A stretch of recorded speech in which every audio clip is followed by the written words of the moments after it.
Yeah, I have a question about the confining zone above. So you're injecting into, or Bear Lake is injecting into the Medina Formation.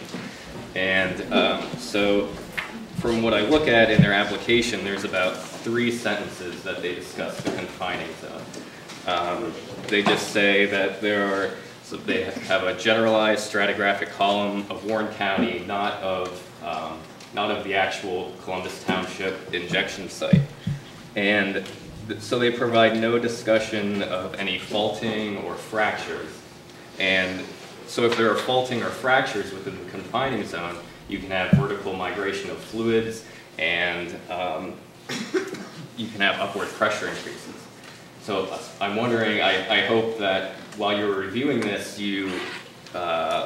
the permit review staff, did you look at if there were faults, if there were fractures? Did you check the actual zonal integrity of the confining zone around the wells? And if so, are those available to the public? What's available to the public is what was submitted to us. Did you look in the application? Have you seen the application? I have the application. All right. Did you look at the well logs that were submitted with that application? I have the well logs. Did you look at the gamma ray log? I do, but I don't see, I just don't see any discussion of faulting, stratigraphy, hydrogeology, confining zone characteristics. They're making assertions here, or maybe they're letting things speak for themselves, but they're not actually explaining that this will confine the fluids that are being injected.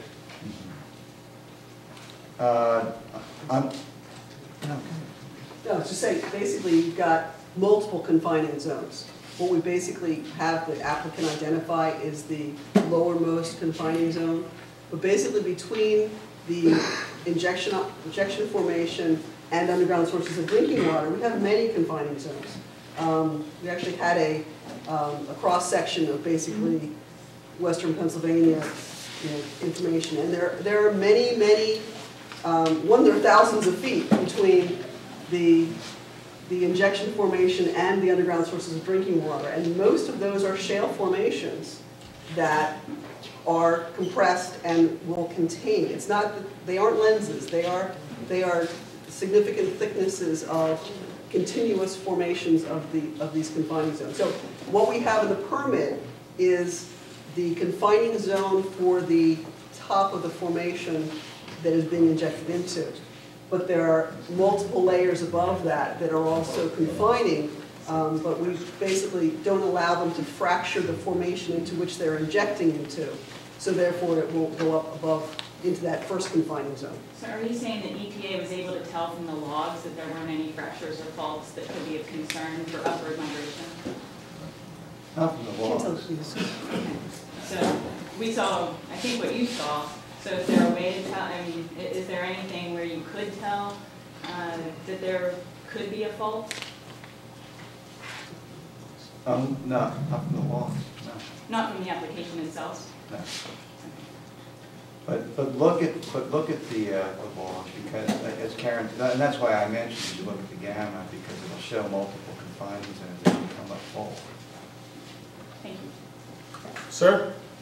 The confining zone that the lady is talking about, on all the wells around there, I have all the logs of all the wells in the northwestern and eastern Columbus Township, is the Lockport salt.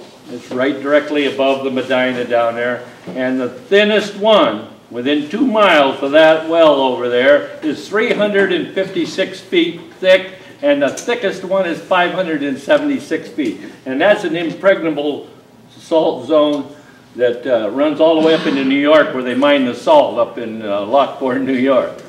So she's right when she says there's multiple confining zones, because we got salt at under 500 feet. In Columbus Township, you've got salt.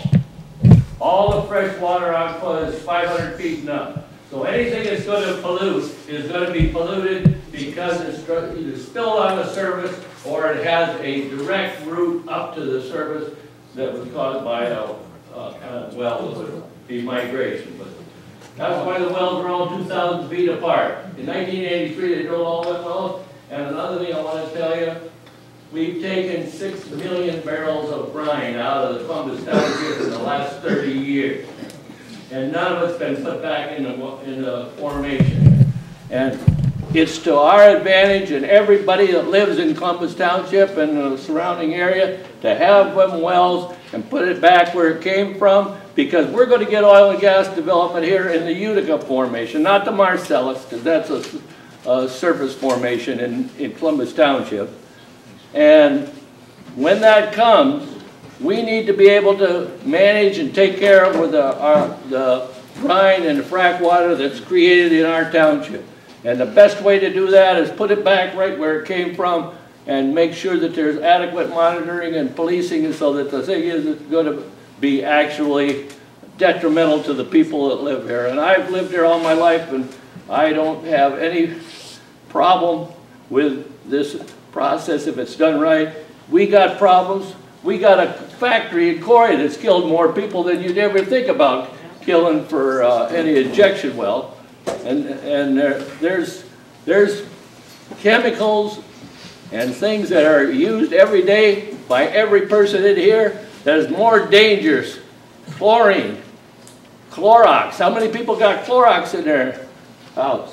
So we gotta educate everybody so they understand what the problems is, if there's any problem, and then we gotta manage it so that we can do and responsibly. And also all the landowners in Columbus Township are going to benefit by the Utica drilling that's coming to this area.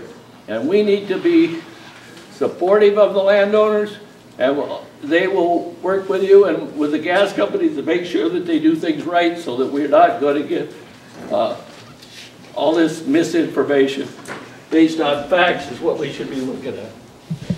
Like I said, confinement, remember what this was before we were even thinking of putting fluid into the ground. What was it? Gas production. So how was the gas able to maintain itself in that formation if there wasn't confinement? Are you saying that in a formation that, that contains gas, the moment there's the existence of a single fracture, the gas can no longer maintain itself in that formation? I'm just saying the gas was maintained in the Medina because of confinement. Yeah, no question that things can confine, but I think that the two can coexist. In other words, you can have a zone where gas is confined for the most part, and a lot of gas can be extracted from it, but can still have artificial and natural fractures. So you can have both, and I guess our question was just, what did the EPA do, and what did the applicant do to verify that in a particular area there were no natural or artificial fractures that already existed. Now, I agree with you that the whole reason why you can maintain gas down there is because you're not going to have a ton of these things. There's no question that there are thousands of these fractures, because otherwise you wouldn't be able to extract gas from the formation. But there can exist some dozens of these fractures in various places. They can exist while you're able to keep the gas down there and extract it. And I think our question was simply what was done to verify that. We agree with you completely that those logs don't do the job. We were curious about why the application didn't seem to contain any other data that would do the job of confirming that. Gentleman in the back. Yes, sir, you. Good looking guy with the beard. I graduated from Syracuse University